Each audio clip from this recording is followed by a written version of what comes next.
तारक नाम सभी समय, जय सत्यम सिद्धाय नमः। जय सत्यानंद गुरुदेव। आशीर्वाद। गुरुदेव, एक मेरा प्रश्न था। मैंने स्वप्न देखा था अभी 2 दिन पहले रात को कि मैं कुछ लिख रहा हूँ और मेरे पास बहुत सारे पेपर्स हैं और मैं लिखा जा रहा हूँ, पेपर ख़त्म हो जाए, लेकिन कलम जो है वो बढ़ती जा रही है और पेपर्स ख़त्म हो जाए लेकिन वो कलम लगातार बढ़ती जा रही है। इस स्वप्न का अर्थ क्या है गुरुदेव? इसका सीधा सा अर्थ है कि तुम व्यापारिक दशा में हो। भाई लेखन में होते तो थोड़ा सा पक्ष अलग हो जाता है, यहाँ दोनों पक्ष बन गए। व्यापारिक चीज़ पे होता है आपके व्यापार का कार्य बढ़ेगा, लेकिन कार्य बढ़ेगा जब हम किसी चीज़ को लिख कर रख देते हैं तो तात्पर्य होता है कि हम रेस्ट में आ गए, मतलब हमें जो है वैसा हो रहा और निरंतर और कलम बढ़ती रहे।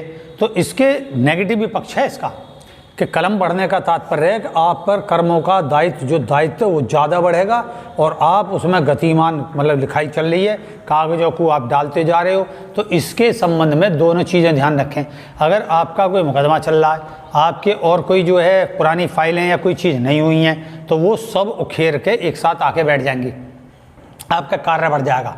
जो पीछे का आपका बही खाता वगैरह, क्योंकि अब तो सारे काम इससे होने लगे कंप्यूटर से, लेकिन भाई इसका प्रतीक इससे ज़्यादा मान्य है क्योंकि ये श्रेष्ठ है। तो उसमें कलम का विस्तार, मतलब आपके लेखन तत्व का विस्तार और आपका जो विचारधारा उसका भी विस्तार है, ये व्यापारिक दशा का भी विस्तार है और उसमें जो निरंतर प्लानिंग है उसमें नयापन भी आएगा, आपकी नई सोच का भी प्रतीक है ये। और पर्चे आगे चलते जा रहे हैं, लिखते जा रहे हो, तो उसका मतलब है आपका कार्य रुक नहीं रहा, आपके पर्चे आगे चल रहे हैं और वो सजो तो अलग लोगे, उन्हें इकट्ठा तो अलग कर लोगे, लेकिन उससे पहले बढ़ने पे है। तो आपका कार्य बढ़ेगा, आपको लाभ भी बढ़ेगा और आपके विचार धारा, साहित्यिक सोच और इन सब में, खासकर प्रेजेंटेशन में, आपकी जो प्रेजेंटेशन है, प्रस्तुतिकरण जो है, उसमें वृद्धि होने का प्रतीक है ये। आपके थॉट्स में, लेखन का जो आपका विचार है उसको आप प्रकट कर रहे हैं और वो प्रकट करने की जो शैली है वो निरंतर बढ़ती चली जाएगी, ये इसका प्रतीक है। तो बस इस पर ध्यान दोगे तो ये सब आपको समझ में आएगा चीज़ पे। तो इसका वैसे कोई मतलब उपाय कुछ नहीं होते इनमें, ये तो सीधा सटीक है कि आप जो काम कर रहे हो उसमें विस्तार हो रहा है, आप इरिटेट ना हो उस सब्जेक्ट को लेके, तो आप पाओगे उसमें निरंतर अपने को अभिव्यक्त करो।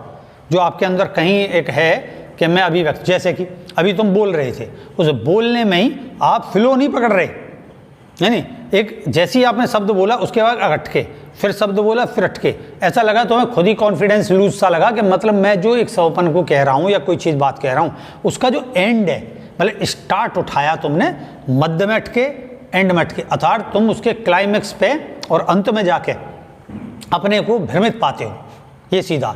और इसका जो इफेक्ट है आप अपने जीवन में भी देखोगे, पारिवारिक हो या व्यापारिक हो, क्योंकि आप उठा तो लोगे किसी भी सब्जेक्ट को कि भाई मैं इसको कार्य को कर लेता हूँ, ये मैंने नई योजना बनाई है, लेकिन जैसे ही आप चरम पे चले, समझे, वहाँ भ्रमित हो गए, क्योंकि बस केवल आपने फाउंडेशन और उसके लाभ के विषय में सोचा, परिणाम के विषय में नहीं सोचा, पूरी प्लानिंग नहीं है। जबकि जब देखी जाएगी आप अटक गए, फिर आप अटक गए, रुके, फिर आपने कोशिश करी, फिर कोशिश करने के बाद में फिर अटक गए, तो यूँ तो पूरा हो गया, लेकिन उसका फलित जो फल आना चाहिए मध्य में ही खराब हो गया और अंत में खराब हो गया।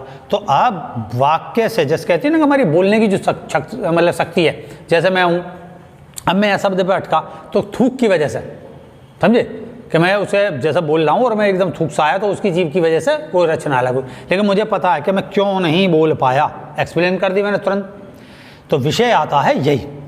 तो सबसे पहले अगर हमारी जो है भाषा शैली, जो उसका प्रेजेंटेशन का तरीका, जो हम हमारे हाथ चल रहे हैं, ये सब कुछ मिला के कि मैं हाथ कर रहा हूँ, इसकी शैली ऐसी ना हो जाए एक सी ना दिखे। ये भी सब कला हैं कि आप बस केवल ऐसे पंजे को घुमाते रहें या ऐसे करके बात करें या ये चीज़ है या ऐसे करके बात करें, ये सब आपके अंदर कुछ नवीनता होनी चाहिए कुल मिला के, या आप यहीं बैठ गए स्ट्रेट और जो सीधे करके बोलने लगे।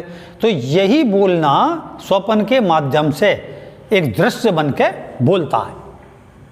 ये जैसा कन्फ्यूजन आपकी लाइफ में बाहर दिखाई दे रहा, वो सूक्ष्म में भी है, वही सूक्ष्म आपको फिर रिपीट होगा, उसके रिपीट से फिर स्थूल में आप रिपीट करोगे। तो जैसा मैं अभी ये बना रहा हूँ, ये आंकड़ा 8 का, मतलब अर्थात जो तुम्हारी यहाँ से स्टार्ट हुए, आपने उसको फ्लो पकड़ा अपने पृथक जीवन में, मतलब ये क्लाइमेक्स दिया और क्लाइमेक्स दे के आप कहाँ पर चले गए, इस सूक्ष्म में। सूक्ष्म ने फिर फ्लो पकड़ा, आपने उसके अंदर घुसे, अंदर घुसते हुए उसका रिजल्ट आया, सपना बना, सपना बन के उसका क्लाइमेक्स आया और यहाँ पे एंड हो गया, फिर सुबह उठ गए। तो ये 8 इकाई शनि की जो संख्या है वो चलती रहती है ये। तो उसे चलानी बंद करो, उसके लय को समझो। इस दोनों 8 इकाई के बीच में जो तुम हो, वैसे दोनों शून्य, एक शून्य इधर, एक शून्य इधर, उसके बीच में कौन है, तुम ही तो ये जगत भी शून्य करो और वो जगत भी शून्य करो, और उस शून्य करने के बीच में बैठो। इसी का नाम है त्राटक, इसी का नाम है प्राणायाम, इसी का नाम है ध्यान। तो इसे प्राप्त कर लोगे तो स्वप्न पे भी अधिकार हो जाएगा, समझे। तो ये विषय तो कहीं और चला गया स्वप्न से संबंधित। तो फिर तुम्हारे सवाल का जवाब तुम्हें मिल गया। अपने प्रेजेंटेशन को सुधारो, बाहर भी और अंदर भी, तो उससे तुम्हारा कल्याण होगा। तो इस आशीर्वाद के साथ जय सप्तम सिद्धाय नमः।